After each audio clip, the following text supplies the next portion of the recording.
Livro Mulher Cristã e Bem-Sucedida. Parte 3. O ciclo de vida do trabalho. Capítulo 10. Entrando na vida adulta. O que você quer ser quando crescer? A vida inteira você ouviu a mesma pergunta da parte dos adultos. Aos 4 anos, talvez tenha respondido com toda a confiança que queria ser bailarina ou astronauta. Aos 14, talvez tenha desejado secretamente ser cantora de sucesso ou uma cirurgiã de renome. Mas não importava quais eram seus sonhos, você vivia em passos idênticos aos de seus iguais, seguindo em boa parte os mesmos passos e no mesmo ritmo. Porém, quando nos tornamos adultas, as marcas previsíveis desaparecem. Fica mais difícil discernir o que é sucesso e se estamos agindo de um modo adequado. O que eu quero ser quando crescer? Décadas mais tarde, ainda estou tentando descobrir. Uma de minhas lembranças mais remotas é de quando eu escrevi uma pequena peça teatral, arrebanhando minhas amigas e dirigindo a produção. Então, eu levava toda a produção de casa em casa, cobrando a entrada de meus vizinhos que assistiam à apresentação em suas varandas da frente. Não está muito longe do que eu faço hoje em dia. Profissionalmente, acabei sendo escritora e diretora. Mas essa é só uma parte da resposta. Eu queria também fazer outras coisas, como ser esposa e mãe, amiga solidária, boa cozinheira e talvez até mesmo conseguir um certificado em mergulho submarino. Como se marcam esses alvos? Se os seus amigos os alcançarem antes, isso quer dizer que você fracassou ou ficou para trás? E se mudar de intenção ao longo do percurso? Isso é possível? Quando fui contratada em meu primeiro emprego, meu pai me chamou para dar um conselho importante. Carolyn, você é motivada por estrelas douradas, notas altas e sempre muito feedback, disse ele. Mas não vai receber essas coisas do seu trabalho. Não espere receber elogios por fazer apenas aquilo que foi contratada para fazer. Se continuar sendo paga, vai saber que fez um bom trabalho. Bem-vinda à condição de adulta. Talvez existam muitas escolhas a fazer de fato, mas decisões do que é possível tomar. Assim, neste capítulo, vamos apenas explorar 8 conceitos que nos darão sólido fundamento para uma produtividade bem-sucedida como jovem mulher. 1. Planeje com antecedência. Conforme vemos, as escolhas que você fizer agora afetarão a trajetória de sua produtividade nas próximas décadas. Nesse estágio, contudo, é difícil entender que você terá de planejar antecipadamente por causa das dualidades que precisará enfrentar ao ser uma mulher frutífera na criação dos filhos e, simultaneamente, uma mulher economicamente produtiva em uma época na qual essas duas atividades frequentemente são realizadas em lugares distintos. O aspecto mais desafiador disso, emocionalmente falando, é que você tem de cultivar a fé em Deus para não ficar pressupondo o futuro nem temer o que virá pela frente. Felizmente, a Escritura nos orienta quanto à forma de fazer nossos planos futuros. Atendei agora vós que dizeis: hoje ou amanhã iremos para a cidade tal e lá passaremos um ano e negociaremos e teremos lucros. Vós não sabeis o que sucederá amanhã, que é a vossa vida. Sois apenas como neblina que aparece por um instante e logo se dissipa. Em vez disso, devias dizer: se o Senhor quiser, não só viveremos, como também faremos isso ou aquilo. Agora, entretanto, vos jactais das vossas arrogantes pretensões. Toda jactância semelhante a essa é maligna. Tiago 4, 13 a 16. Vemos aqui que Tiago não está condenando a pessoa que tem um plano. Está apenas corrigindo aquela que com arrogância põe toda a sua confiança nesse plano. Planejamento prévio é bom, mas tem de ser feito com o humilde entendimento de que tudo está sujeito à vontade de Deus.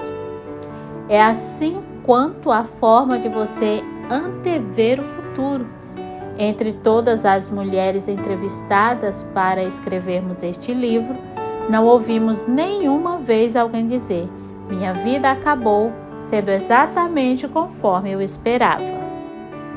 Mas, do ponto de vista da minha vida de meia-idade, posso lhe assegurar firmemente que haverá muito mais bênçãos do que você consegue imaginar, como também muito mais provações. Mas em tudo, a graça de Deus será triunfal. Disso eu tenho a mais absoluta certeza. Por ora, a maioria de vocês precisará fazer planos para as dualidades da vida. Como vou me sustentar agora e no futuro? O que acontecerá se eu acrescentar marido e filhos a esta vida? E se eu não os tiver e continuar sempre solteira? Minha profissão será algo que eu posso diminuir o ritmo, se necessário, quando tiver uma família, retomando-a mais tarde? Quais as implicações das dívidas sobre minhas escolhas futuras? Faça essas perguntas para testar suas hipóteses, mas mantenha suas expectativas quanto ao futuro flexíveis. Algumas das mulheres mais frustradas que conheço são as que não fizeram este planejamento em múltiplas opções quando eram mais novas. Mulheres que nunca esperavam continuar solteiras na casa dos 30 anos estão cheias de histórias sobre a falta de planejamento de uma carreira que lhes permitisse juntar suas economias para a aposentadoria ou para uma casa própria. Lastimam os anos em que ficaram paradas no tempo quando eram jovens, à espera de algo que ainda não se havia materializado. Por outro lado, vemos mulheres que tiveram carreiras brilhantes na casa de seus 30 anos, mas nunca pensaram em como incorporar as famílias e ficaram sobrecarregadas quando os filhos chegaram.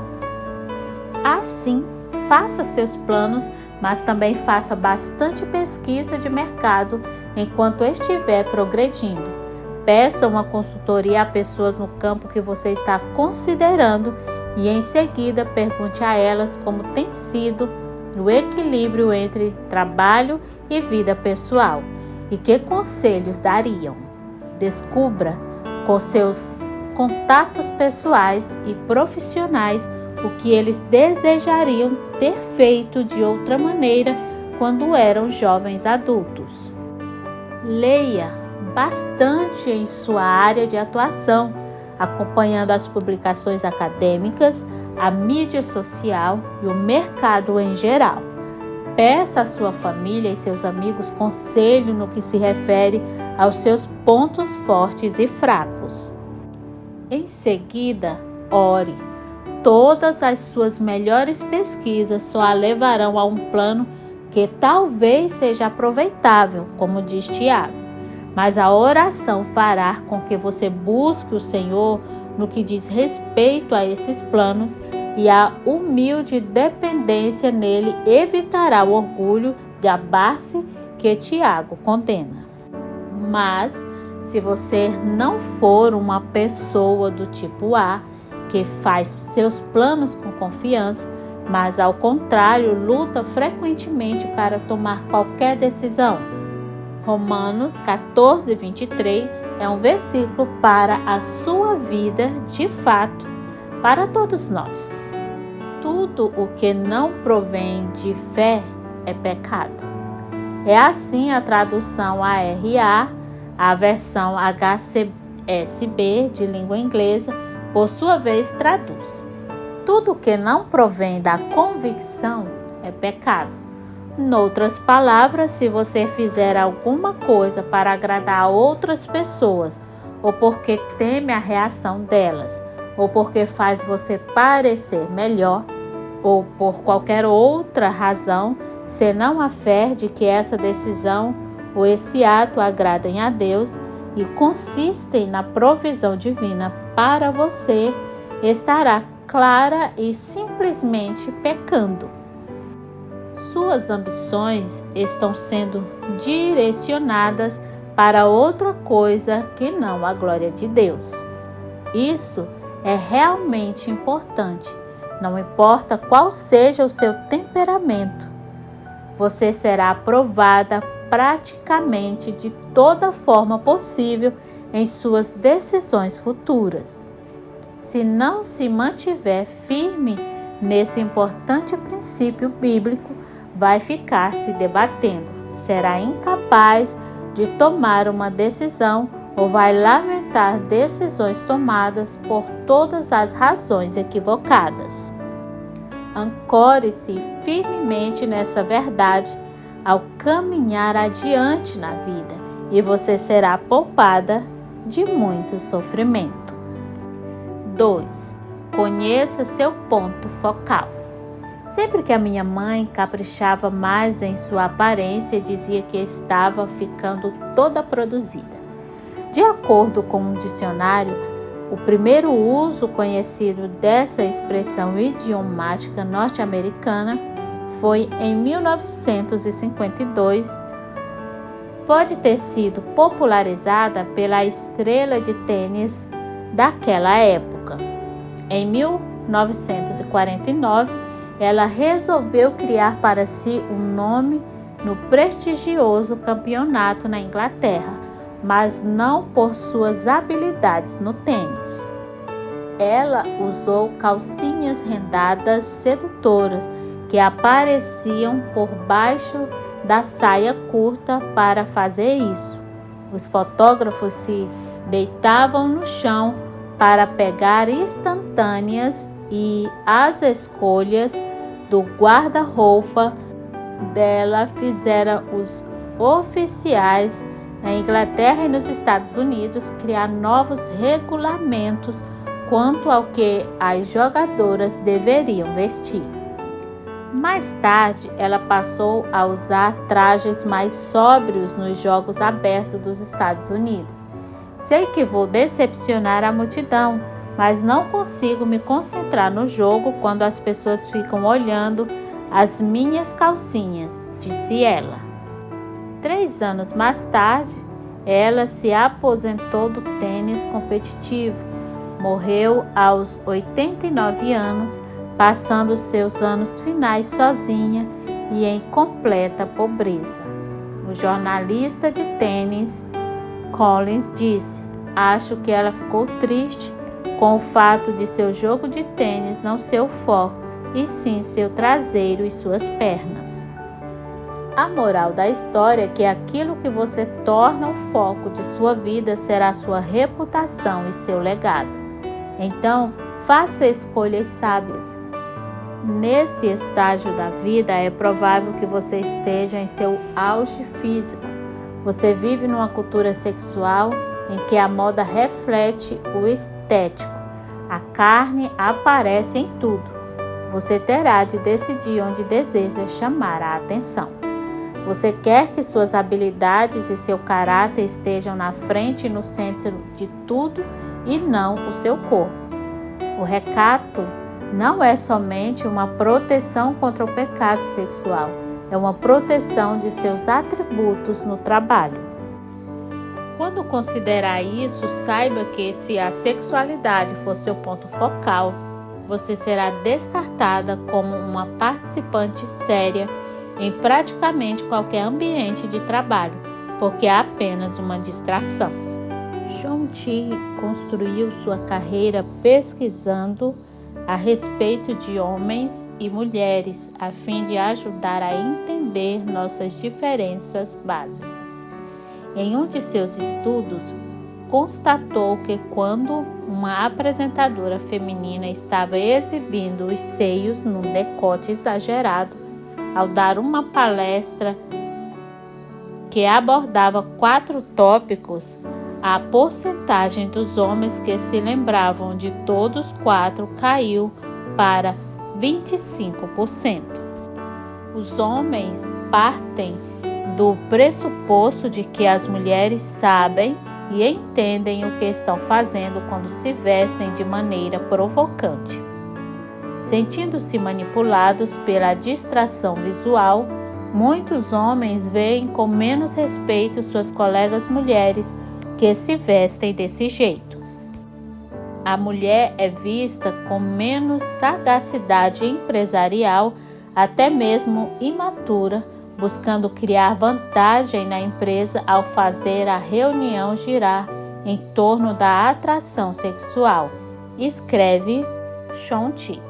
Ela então cita um executivo sênior que diz: quando a mulher chega a uma reunião exibindo um decote ousado, isso imediatamente cria uma barreira. A mulher tem de chegar ao ponto de reconhecer que não se trata de sexo, trata-se de uma empresa. Um decote ousado não vai necessariamente acabar com o negócio, mas certamente me fará questionar seu bom senso. Não é o mesmo que tornar conhecida sua feminilidade. A primeira diretora executiva do Fundo Monetário Internacional recebeu o seguinte conselho de sua mãe: seja atraente, mas não sedutora. Como chefe do FMI, Christine Lagarde sabe que suas palavras podem abalar os mercados internacionais. Um artigo de jornal disse que Lagarde é classicamente francesa em sua feminilidade, mas faz de sua competência o ponto focal no mundo. Vários homens descreveram a sua elegância como algo importante, mas não querem que isso soe como provocante ou sexista. Diversas mulheres citaram a mesma qualidade, mas insistiam em que não queriam soar como tolas ou frívolas. As encharpes coloridas que ela escolhe, os brincos dourados que ela mesma desenha com uma amiga joalheira e o perfume Hermes floral intoxicante que usa, são vistos como notas de graça que acrescentam algo. Não se trata apenas do vestido Chanel, é a forma como ela se porta dentro do vestido, disse a ex-deputada federal americana Jenny. Ela entrega as mensagens de um modo que as pessoas escutam. Não é resmungona nem áspera. Lagarde fez algumas escolhas de maternidade nada convencionais, mas vale a pena considerar sua feminilidade reservada em um papel de liderança global.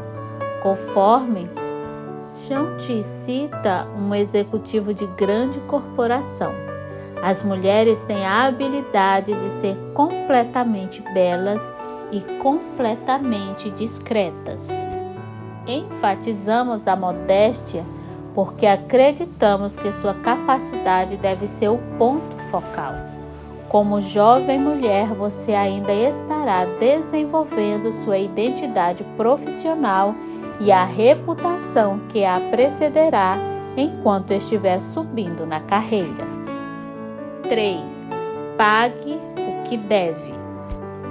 Quando conseguir seu primeiro emprego em tempo integral, é essencial entender que foi contratada para preencher uma posição em uma equipe com uma missão básica: colaborar e sustentar a lucratividade da organização. Você tem um papel a desempenhar nessa missão, mas não é o de estrela. De fato, você terá de provar a todo o resto da equipe que é digna desse papel. Isso se chama pagar o que se deve. Com essa finalidade, precisa saber que ninguém realmente se importa com quanto você se sente realizada ou não nesse papel. Não se trata de você, mas da organização em que trabalha. Embora minha companhia de filmes seja bem pequena, não é raro receber currículos não solicitados. A maioria chega acompanhada de cartas sinceras explicando quanto o candidato ama cinema, como cresceu assistindo a filmes e quanto ama viajar. Assim, ressalta quanto fazer filmes poderá prover essa oportunidade. Francamente, descarto essas cartas de pronto. Não me diga como o emprego em minha empresa pode satisfazer todos os seus desejos. Diga-me, porque eu preciso de você para minha missão essencial. Então, eu saberei que você compreende o cenário maior e talvez dê uma contribuição significativa. Seu alvo em qualquer emprego novo é descobrir como acrescentar valor. Saiba exatamente como sua posição contribui para a linha básica de produção da companhia. Esteja preparada. Se não souber, faça perguntas consistentes, mas somente depois de ter feito pesquisa. Nunca faça perguntas a pessoas atarefadas que você não tenha pesquisado antes. Repito, não force as outras pessoas a fazer o seu dever de casa. Os que já estavam trabalhando quando chegou a era digital se maravilham diante da riqueza de informações disponíveis pelas redes de intercâmbio. Ative seu teclado e faça seu dever de casa a fim de chegar com questões realmente sagazes que provem seu valor simplesmente porque você conseguiu visualizar o que seria valioso perguntar. Mais uma dica extremamente importante: responda. Como? Responda a seus e-mails, responda a seus telefonemas, responda aos convites. Jamais considere uma boa ideia ignorar seu chefe, seus clientes ou seus colegas, ou qualquer um que esteja querendo dar uma festa, planejar um casamento ou mesmo convidá-la para jantar. Não importa se você não costuma enviar e-mails ou não gosta de falar ao telefone. Dê respostas em tempo oportuno, porque isso honra o trabalho e o tempo alheio. Essas poucas práticas a ajudarão a compreender o processo de pagar o que deve, ajudando-a a subir em uma organização. 4. Jogue em sua posição. Como em qualquer grande time esportivo, é preciso saber qual é o seu papel, onde você se encaixa, quem dita as regras, como o time trabalha. Seu papel é acrescentar valor à empresa. Quem é a pessoa-chave para avaliar essa contribuição? Seu chefe. Faça seu alvo saber exatamente quais fatores contam nessa avaliação.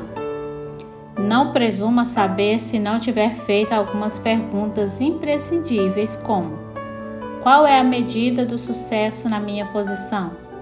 Quais são as coisas mais importantes que tenho de entregar? Quais são os marcadores de entrega que preciso atingir? Em que formato e com que frequência você quer feedback de mim? Alguns chefes querem reportes verbais, outros querem relatórios escritos, alguns querem atualizações diárias, alguns preferem atualizações a cada semana. Saiba o que seu chefe espera de você. Com essa informação em mãos, quando chegar a hora de rever seu desempenho e espera-se negociar um aumento de salário, será possível discutir fatos concretos sobre o que já conseguiu realizar. Isso, contudo, não é fácil. Existem muitas pessoas que ocupam cargos medianos de gerenciamento que lutam para liderar de um modo claro e efetivo. Eu, Nora, tenho trabalhado sob a liderança de diversas chefes difíceis. Uma delas não era engajada com sua equipe, outra era fraca em liderança e outra ainda era uma microgerente temperamental. Meu alvo com cada uma delas era vender-me como jogadora do time, não importando o que eu pensasse da habilidade delas em dirigir a empresa. Isso não é o mesmo que fingir que está tudo bem. Existem princípios bíblicos para o trabalho, como os descritos em Provérbios 25 e 15. A longanimidade persuade o príncipe e a língua branda esmaga ossos. Ao demonstrarmos trabalho duro e em equipe, muitos chefes difíceis podem ser apaziguados, mesmo que suas exigências e seu estilo nos deixem exaustos. À medida que as estruturas das corporações vão se tornando cada vez mais focadas na equipe, torna-se essencial conhecermos bem nossa posição. Isso envolve entender as próprias responsabilidades e dar seguimento aos compromissos. Se as exigências de seu trabalho não estiverem claras, não tenha medo de pedir as informações necessárias. Só não vá choramingar sobre quanto o trabalho está pesado, a não ser que realmente seja injusto e prolongado. Jogar em sua posição significa também jogar bem com as outras pessoas. Provavelmente você aprendeu isso no jardim de infância e essa ideia é vital para o sucesso no local de trabalho. Os relacionamentos nem sempre são fáceis, mas não ignore quem são seus colegas de trabalho e suas necessidades.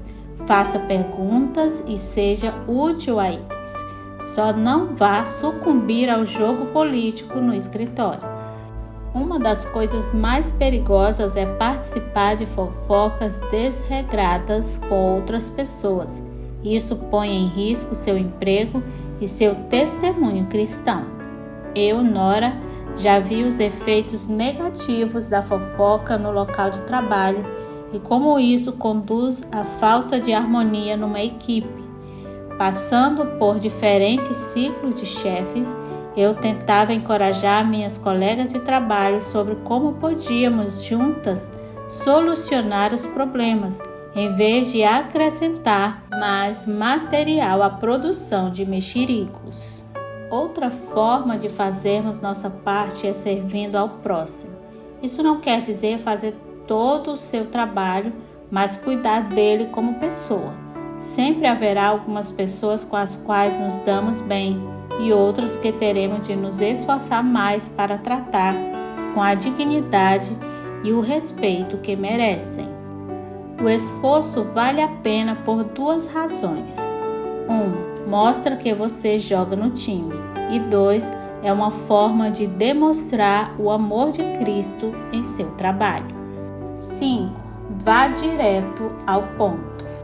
Um dos meus primeiros empregos foi no escritório de uma companhia da Fortune 50 em Washington, na área de relações públicas.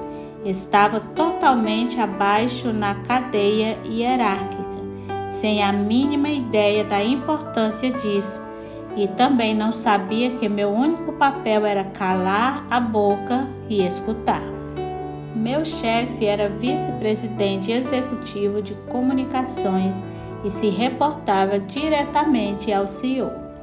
Nossa divisão contava com uma cadeia de comando pequena para uma grande companhia multinacional, o que é raro. Isso me levou a estar presente em um jantar em viagem de negócio com meu chefe e o chefe dele, no qual demonstrei minha imaturidade ao falar demais. Não percebi nenhum dos sinais até que o vice-presidente executivo deixou muito claro o que eu deveria fazer. Voltando-se para mim, ele me interrompeu bem no meio de uma piadinha dizendo: "Faça-me o favor de fechar a xingamento dessa boca." Já ouvi variações desse pedido ao longo dos anos, embora nenhuma delas com a mesma clareza. Quero poupá-la de passar pela mesma experiência. Eis uma dica que a tornará muito mais efetiva em suas interações com os homens, tanto nos relacionamentos afetivos como no trabalho. Vá direto ao ponto. Quase todas as suas comunicações se beneficiarão sobremaneira se você for diretamente ao ponto. Seus ouvintes sempre poderão pedir mais detalhes se estiverem interessados, mas se você imprimir uma carga muito pesada à conversa logo de cara, com muitos detalhes, vai despertar em geral frustração e impaciência. Muitos homens entrevistados descreveram que preferem logo de cara a conclusão ou a linha final porque isso os ajuda a escutar. Sem isso, eles acham mais difícil absorver a informação. Um executivo explicou: existe algo no cérebro masculino que deseja conhecer logo o fim da história para entender por que está escutando aquilo. Segundo, quando lhe fazem uma pergunta, responda aquela pergunta específica.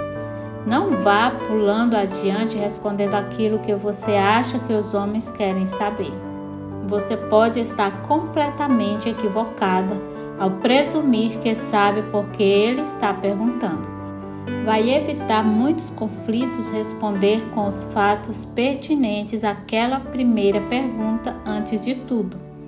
Ainda hoje luto contra essa tendência, mas pelo menos estou consciente deste meu ponto fraco.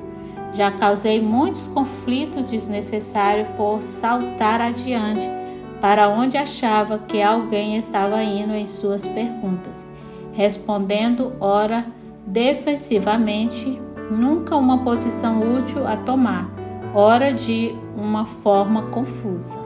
Embora essa possa ser uma tendência masculina, entendo que, na área de negócios, isso atende aos dois gêneros. O tempo é o bem mais precioso na força de trabalho, porque é o único recurso que não se pode renovar. Os lucros podem ser restaurados, pessoas podem ser substituídas, mas o passar do tempo é implacável. 6. Trate os conflitos. Em um emprego que tive, meu chefe esperava que o trabalho fosse realizado em tempo hábil, dentro do orçamento e de uma forma excelente. Quando comecei, meu modo de operar era fazer um orçamento, estipular um prazo e pedir desculpas depois. Você quer arriscar qual foi uma das maiores lições que aprendi no trabalho? Sim, a resolução de conflitos. Quando desempenho, reputação, orçamento e prazo finais se misturam com os de seus colegas, certamente você experimentará conflitos. A primeira coisa que você precisa saber sobre conflitos no trabalho é que não precisará levá-los para o lado pessoal. Na maior parte do tempo, você terá conflito quanto a um processo, uma tarefa ou uma função. Não se trata de você como pessoa, mas que sinta assim. Guarde suas reações e mais tarde seus pensamentos a respeito delas. Aquela questão específica e não a história de tudo o que já aconteceu. Isso pode representar um desafio especial para as mulheres, pois em geral somos mais sociáveis que os homens. É essencial que dividamos em compartimentos o conflito para situações ou exemplos específicos. A segunda coisa que você precisa saber é que o Evangelho realmente nos dá poder e nos equipa com as palavras e a estrutura necessária para confrontar as pessoas e alcançar a solução. De fato, o processo de resolução de conflitos delineados em Mateus 18 é exatamente o que você precisa ter no trabalho. Se teu irmão pecar contra ti, vai arguí-lo entre ti e ele só. Se ele te ouvir, ganhaste a teu irmão. Se, porém, não te ouvir, toma ainda contigo uma ou duas pessoas, para que, pelo depoimento de 2 ou 3 testemunhas, toda palavra se estabeleça. E se ele não os atender, diga-o à igreja. E se recusar ouvir também a igreja, considere-o como gentil e publicano. Mateus 18, 15 a 17. O ponto principal é ir em particular e diretamente até aqueles que ofenderam você. Vá com o desejo autêntico de entender o ponto de vista da outra pessoa e ver o problema resolvido. Faça perguntas prevendo que você mesma talvez esteja errada. Se não conseguir reconciliar-se por si mesma, envolva as pessoas apropriadas. No trabalho pode ser o seu chefe ou diretor de recursos humanos, mas o ponto essencial é envolver apenas aqueles que são ou podem ser parte da solução. Se isso não der certo, você terá de apelar para uma autoridade maior, mas terá de começar com uma conversa particular. Acrescentar isso à fábrica de fofocas do escritório, contando até mesmo para sua melhor colega, não será uma solução bíblica nem protegerá seu emprego. O que pode ser difícil de entender é que, às vezes, o conflito é um presente para você vindo de um pai amoroso. Pode expor suas próprias fraquezas que Deus quer corrigir. Isso nunca será confortável, especialmente quando as fraquezas nos escritórios são públicas. Mas, quando corretamente tratado, o conflito pode levar à reconciliação e a relacionamentos mais fortes no trabalho. Nossa tendência natural de atacar ou de nos defender, ou então de nos retrair para nos proteger, jamais dará certo. Ter calma e coragem para enfrentar o conflito de frente pode produzir resultados surpreendentes. Certa vez, minha amiga Christine telefonou porque estava experimentando conflito no trabalho e se sentia frustrada com a falta de respeito da parte de seus colegas. Ela era líder da equipe entre pessoas iguais, uma das situações de liderança mais delicadas de se viver. Embora seus chefes e clientes regularmente louvassem o trabalho que fazia, ela era frequentemente criticada pelas costas por seus colegas, o que fazia com que se sentisse incompetente. Nas reuniões, eles falavam sobre ela e a interrompiam em seus diálogos e suas ideias eram sempre descartadas. Ela era abertamente criticada por seus colegas e sua própria equipe solapava sua posição, a despeito de ela se esforçar muito para atingir consenso. Os empregados de nível júnior seguiam o exemplo da equipe e regularmente fazia comentários condescendentes. Pior de tudo isso era feito pelas pessoas que ela deveria liderar. Depois de um tempo, Christine passou a odiar o trabalho. Sua autoridade era truncada, seus colegas não a respeitavam e ela não sabia como melhorar a situação. Incentivei Christine a falar da situação com seus colegas. Ela devia isso ao seu empregador, ou seja, não permitir que essa dinâmica negativa se prolongasse, pois estava prejudicando a produtividade.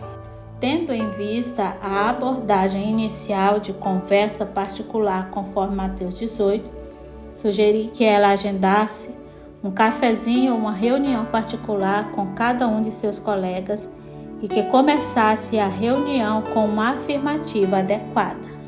Estou contente por termos este projeto e suas habilidades, seja quais forem, são importantes para nosso sucesso. Mas em seguida ela teria de abordar o problema que estavam tendo de um modo caloroso, confiante e não ameaçador. Pergunta a você: eu o tenho ofendido? Parece que talvez tenha sido isso com base na situação X. Qual é a sua opinião a respeito disso? Depois de receber uma resposta, Christine deverá certificar-se de que a outra pessoa sabe que ela está confiante em que a questão pode ser resolvida porque ambas querem os mesmos resultados. Tenho certeza de que poderemos resolver isso. Estou confiante em que podemos tornar nossa equipe bem-sucedida. Também adverti Christine a se lembrar de que nenhum dos lados estará completamente certo. Lembrar-se disso facilita assumir os próprios erros, o que contribuiu da sua parte para provocar esse conflito. Confie ao Senhor as reações da outra pessoa. Não podemos controlar como ela vai reagir, mas você terá feito o possível para promover a paz. Finalmente, comece a orar por elas. Peça ao Espírito Santo que guarde seu coração da ira contra elas. Se você estiver zangada, será mais difícil realizar esse processo a contento. A oração nos ajuda a evitar que fiquemos zangados. Se não conseguir a solução desejada, continue a marcar com bondade seus limites quanto à conduta nas reuniões e eventos afins. Permita que seu trabalho duro e seu caráter se tornem conhecidos. A boa nova é que quando Christine agiu segundo esses princípios, com um dos colegas, viu como Deus é fiel às suas promessas. Seu jeito calmo e sua conduta provocaram um pedido imediato de desculpas desse colega, levando a um melhor relacionamento no trabalho. A resolução de conflitos é um sinal de grande força.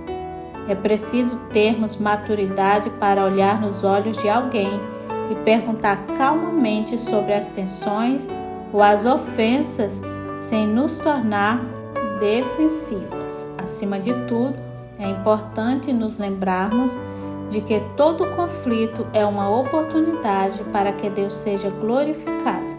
Não sabemos quanto a nossa humildade vai causar impacto para o Evangelho. 7. Fique longe do precipício escorregadio do pecado sexual. Seu emprego é uma grande oportunidade de ganhar dinheiro e se sustentar, aumentar suas competências, realizar tarefas interessantes e ficar presa ao pecado sexual. De fato, 85% dos casos amorosos fora do casamento começam no local de trabalho. Ao começar sua carreira, parta do pressuposto de que você é tão vulnerável quanto qualquer outra pessoa. Estabeleça agora mesmo algumas práticas que ajudarão a manter limites sábios que honrem a Deus. Primeiro, reconheça que o álcool alimenta muitas escapadas que nunca aconteceriam à luz sóbria do dia.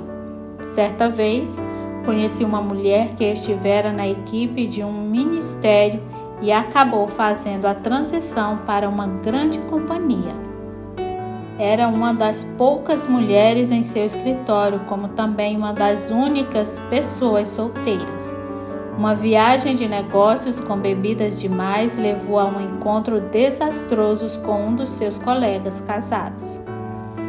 À luz do dia, ela ficou horrorizada com o que acontecera. A atitude que fugiu totalmente de seu caráter e estragou todos os anos de pureza sexual que a havia mantido. Suas decisões equivocadas começaram com um consumo excessivo de álcool. Como as viagens a negócio representam oportunidade para a tentação, pense antes como evitará uma história como a dessa minha amiga. O psicólogo Dave Cader diz que as pessoas em viagens a negócios estão em um precipício escorregadio para problemas, quando tomam bebidas alcoólicas e jantam fora de sua cidade. O segredo é a proteção. A ingestão de álcool acaba com as barreiras e a disposição acende o estopim. Ao reconhecer os riscos da acessibilidade tarde da noite, uma executiva diz que está sempre no seu quarto de hotel antes das 22 horas, quando tem de viajar a negócios. Entenda de uma vez por todas que trabalhar junto constrói algum nível de intimidade. As amizades não precisam tornar-se nocivas se você vigiar seus pensamentos e as intimidades que partilha ou recebe. Seja amigável e agradável, mas tenha cuidado com o colega de trabalho casado que quer conversar com você sobre as mazelas de seu casamento e está em busca de conforto e apoio em outro lugar. Em todos os meus anos de trabalho, nunca vi isso levar a nada de bom. Finalmente, cultive parcerias de responsabilidade mútua e boas amizades fora de seu trabalho, que possam ajudar a perceber as inevitáveis atrações que surgem no local de trabalho. A atração secreta perde muito de sua garra dolorosa quando examinada por amizades racionais que não estejam no ambiente da forca.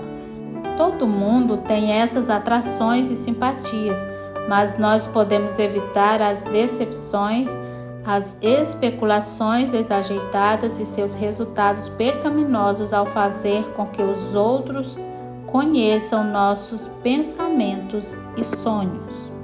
8. Invista na esfera privada. Ao ingressar na vida adulta, é bom investir em sua carreira. Presumindo que você seja solteira e sem filhos, poderá dedicar mais tempo e esforço no trabalho que em casa. Mas não seja escrava do seu emprego. Você é muito mais que isso. Você pertence a Cristo e Ele valoriza os investimentos que você faz também na esfera privada. Onde quer que more, você ainda faz parte de uma casa conforme a Escritura define. Ainda pode exercer domínio sobre sua esfera privada como uma mulher solteira. Considere que você não deve esperar pelo casamento para aprender habilidades domésticas básicas, como preparo de alimentos, lavagem de roupas e limpeza da casa. Não há nada pior do que acordar na manhã de uma reunião importante e descobrir que acabou o shampoo, que se esqueceu de pegar a roupa na lavanderia ou que tem de sair para o escritório de estômago vazio porque acabou a comida em casa. O bom gerenciamento da casa é uma característica da mulher piedosa. Você não foi chamada para cuidar de seu lar em benefício próprio, mas a Escritura requer que utilize seu lar em benefício dos outros, especialmente em 1 Timóteo 5:10, como também em Romanos 12:13 e Hebreus 13:2. Não importa como é o seu arranjo de vida, você ainda poderá investir nas vidas que ali são alimentadas. Demonstre hospitalidade às colegas de quarto, amigas, vizinhas, amigas da igreja e a família estendida. Esses anos representam o tempo de aprender a investir também em seus valores e suas prioridades fora do trabalho. Em vez de ser impulsionada por seu horário, considere como está investindo em seus relacionamentos, sua igreja e na grande comissão. Em seguida, certifique-se de que sua agenda reserva tempo para o cultivo desses valores. Considere também o investimento realizado em sua saúde e seu bem-estar e torne prioridade o exercício regular, os hábitos saudáveis de sono e o descanso semanal. Os hábitos que você estabelece agora vão ajudá-la no futuro quando tiver uma família, porque isso se torna mais difícil quando tiver um marido e filhos. Como mulheres jovens, lembre-se de que acabaram de ingressar na carreira. As primeiras escolhas que fizerem não serão as últimas. Uma carreira é uma jornada cheia de decisões que fazemos pela fé. Você tem de se lembrar que nem tudo depende de você e que não precisa ter tudo resolvido. O coração do homem traça o seu caminho, mas o Senhor lhe dirige os passos. Provérbios 16:9. Ainda estamos tentando entender o que queremos ser quando crescer, mas isso é porque as ambições não valem a pena se não quisermos crescer com elas.